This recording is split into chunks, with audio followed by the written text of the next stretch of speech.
What's going on, everyone? So the Welcome to Raccoon City Resident Evil reboot, remake, whatever, just came out, and I have a review for it. So if you want to check out my thoughts on it, check out that review and my thoughts on this whole franchise. You can find in my Resident Evil playlist. So I'll try to leave a card so you can click on that and check out all my reviews and get more of my thoughts on these movies because I'm not going to go too in depth in my discussion of in this ranking. I'm just going to go through them real quickly, worst to best, and quickly show off my Blu-ray uh, pack. It's got this thing that slips right off.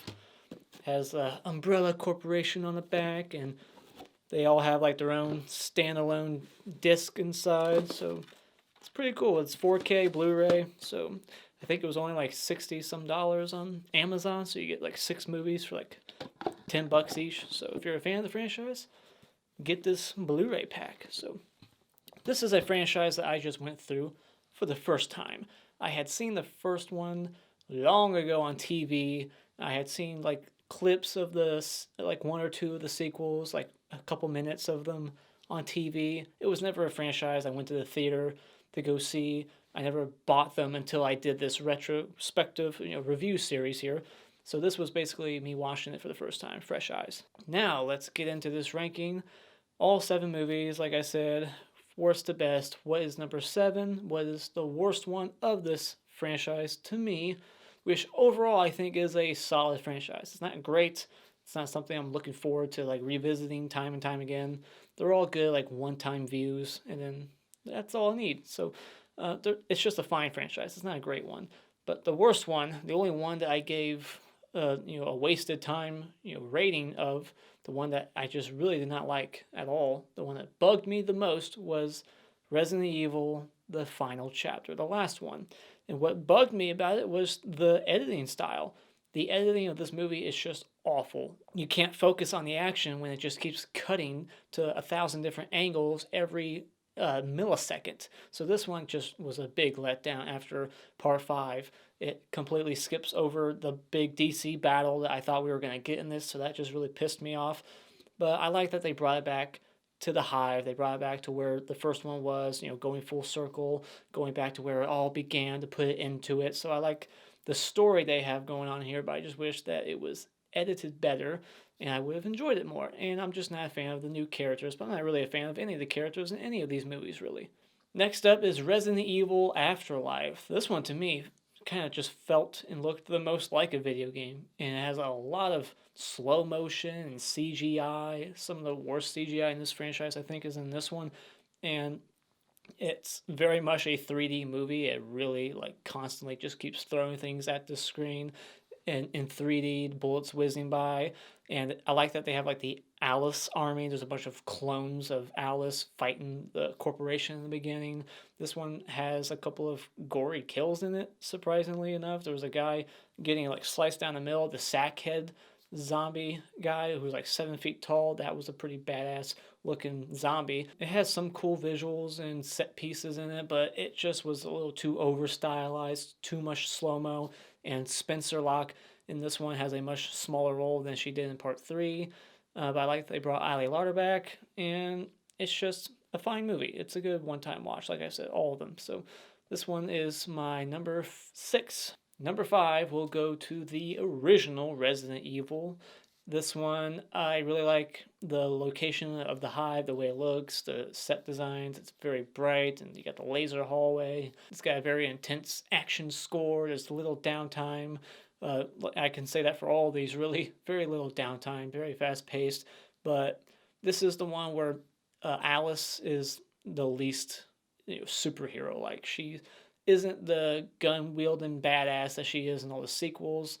This is kind of like what I think I said in my review. It's like going from Evil Dead 1 to Evil Dead 2. Ash in Evil Dead 1 isn't quite the same as he is in part 2 when he gets the chainsaw hand. In this one, Alice isn't really that much of a badass. She's just kind of like walking around confused. She has like amnesia and stuff. And then in the sequels, she's the badass that's like unstoppable. What weighs this one down is that it has jump scares and it has some really poor aged CGI shots in some moments and very little tension. This one feels like it's, out of the 6 Paul Anderson ones, this is the one that I think is trying to have the most of that. It's the least action-packed. The other ones go bigger and badder. They're more about the action set pieces. This one was trying to be an action movie, but also kind of suspenseful in moments, and it just wasn't working for me. Number 4, we'll go to Resident Evil Extinction.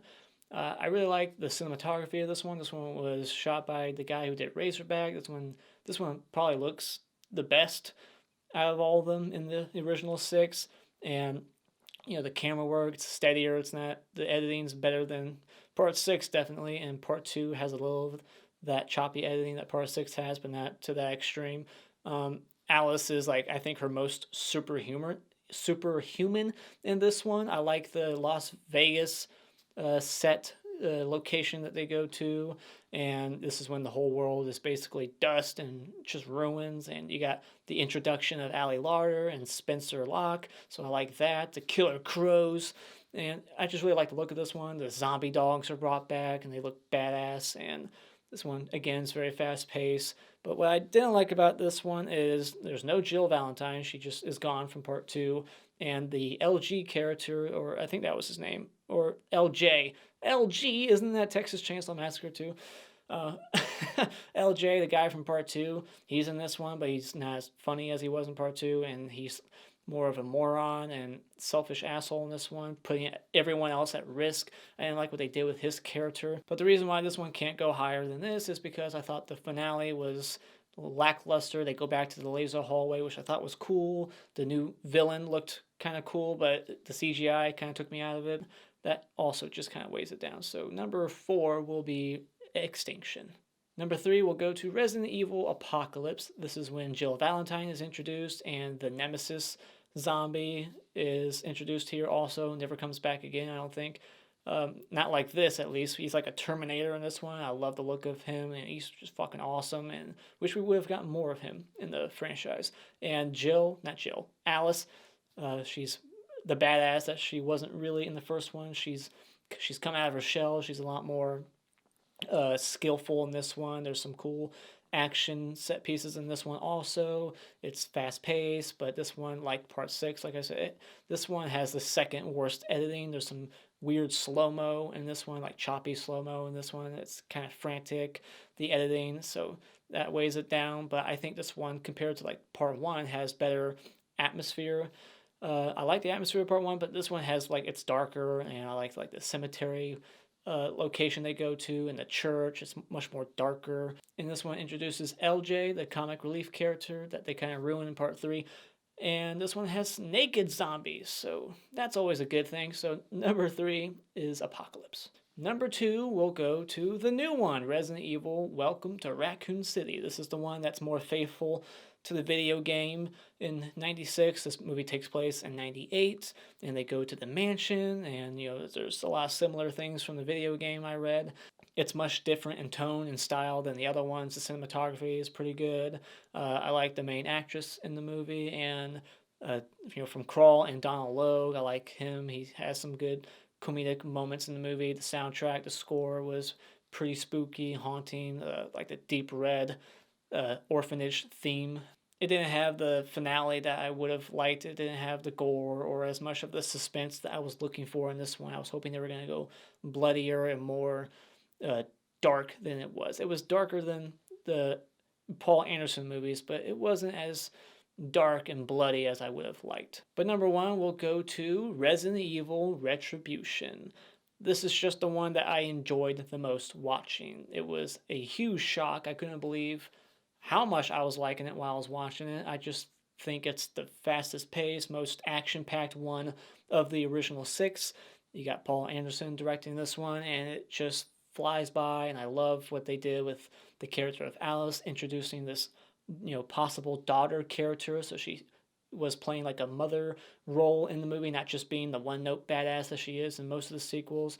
And the idea of like the simulation rooms, these rooms that can make them look like they're in New York or Japan or Moscow, and we get to just see them in different environments all in one movie, and it's just constant action, and it was some of the best action stunts and choreography, the way it was shot, It was not like part 6 or part 2. It felt more like John Wick because it was a lot more steady. They bring back the Axeman from part 4. They bring back Jill Valentine, but now she's like a villain in the movie, and characters from part 1. It was just awesome. I really enjoyed it. The only thing I didn't like about it was the new character of Ada Wong. Her performance in the movie, I just didn't like her character. She kind of weighed it down for me. And of course, this one, just like all of them, is just lacking the gore, and this one just has CGI blood in it, and that took me out of it. So those are really my only complaints with it. So there you have it. That is my ranking of the Resident Evil franchise. What is your ranking? Let me know in the comments below. And as always, if you like what you've seen here, you can hit this like button and become a subscriber today just by clicking on my cartoon face in about 5 seconds. And remember, it's just an opinion. You don't need to get upset about it.